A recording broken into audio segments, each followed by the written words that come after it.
Honorable Speaker, because it's about time Wamunyoro be arrested. What is happening, I told him, Kaja, he's from my village. One of these days, you'll be in ICC. I want to tell these county commanders in Nairobi and elsewhere that we have set up a team to document all these violent activities.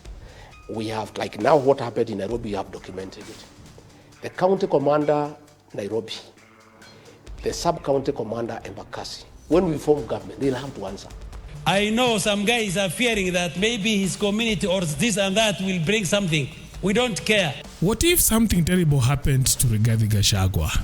Now that question has hovered in whispers ever since the former deputy president crossed over into the opposition. It is no secret that since breaking ranks with State House, Gachagua has become a marked man. Ruto's allies have repeatedly dangled threats, jailing him, humiliating him, or in darker tones, hinting at violence. I want to ask Kenyans not to listen to insightful people, not to listen to people who want to divide them according to their tribes, not to listen to people who have formed regional, tribal, ethnic political parties, Mr. Speaker. You know, for being selective on matters, law, Honorable Speaker, because it's about time Wamunyoro be arrested. Some government-linked individuals have even gone as far as vowing to stab him if they ever crossed paths. Kuchinja umbwa hii. Jaribu kuendelea kuinsight wa Kikuyu ukisema unataka kufanya demo Rigathi, utaona. Mimi mwenyewe haki ya Mungu, Mungu moja. Ukiniona mahali toroka sana. Mimi ndakudunga kisu. Umbwa wewe. Jaribu tu hizo mavitu vinafanya asifi ni mchezo. Hapo hakuna mchezo. Lives are getting lost. Mimi nichukua bunduki. Whenever you see me, I will shoot your head niende jela. But Gachagua isn't taking those warnings lightly. He has issued his own chilling counter warning. If those threats ever materialize and he ends up in a hospital bed or worse, a mortuary, Kenya itself will erupt. In his own words, a mysterious death would ignite civil war in the country. And I think when Kipchumba Murkomen threatened to arrest me, my supporters decided to come to the airport to make sure that I'm safe. It was a family affair. Of course, the government organized to attack me, and those were policemen in civilian, accompanied with goons. They actually wanted to kill me at Pipeline. They took a big boulder and dropped it on my car. You know, I escaped death by a whisker, and I think they wanted to kill me.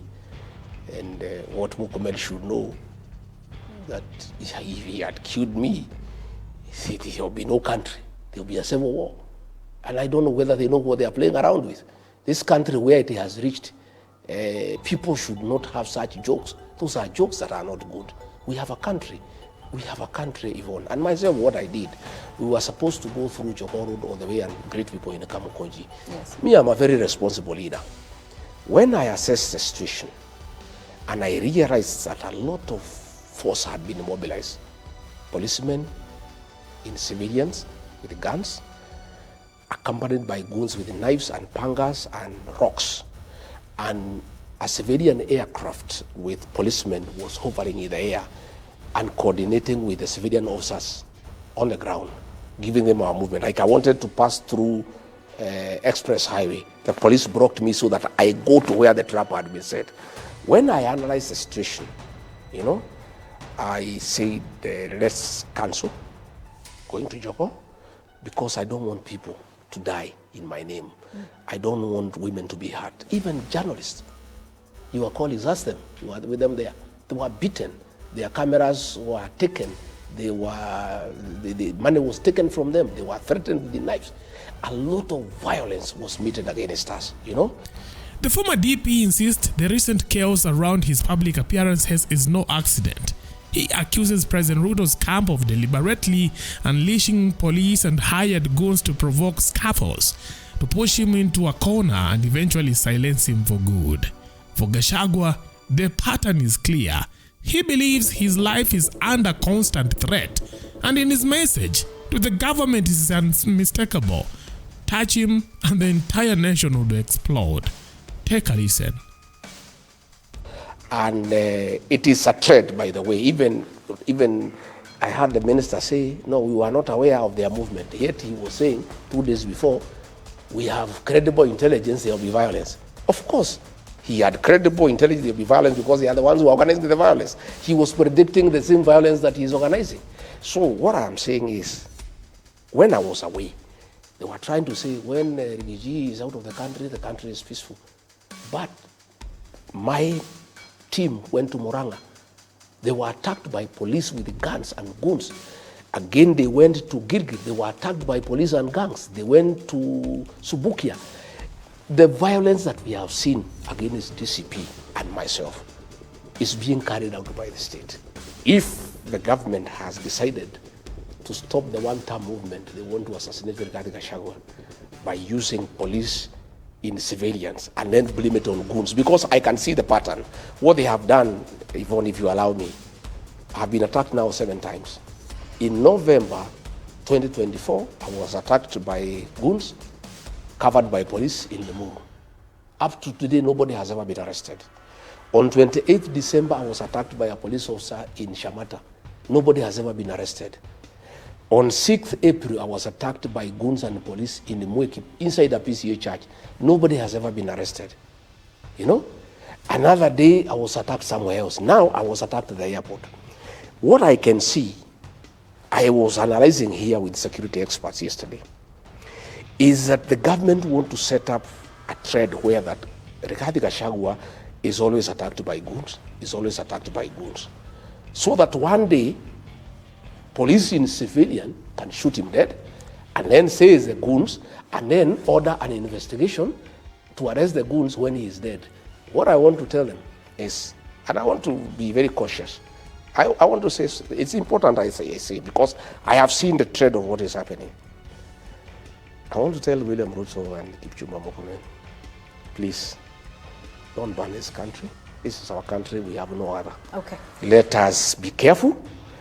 Don't do stupid things. Okay. Yeah, thinking that you are stopping the one-term movement, yeah, and create some more in this country. And I must say today, because it's important, I cannot report William Ruto to the police because they are under him.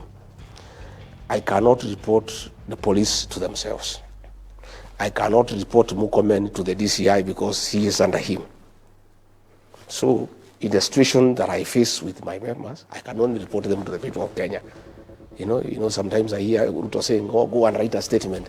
We write a statement to who? How can you go to report William Ruto to the police? How can you go to report Kipchumba Murkomen to the police? You can only, what I can do in my position is just tell the people of Kenya what is happening. The National Police Service is independent? It's not independent. It's because how can it be independent when Murkomen is telling them shoot to kill, when William Ruto is saying shoot in the leg?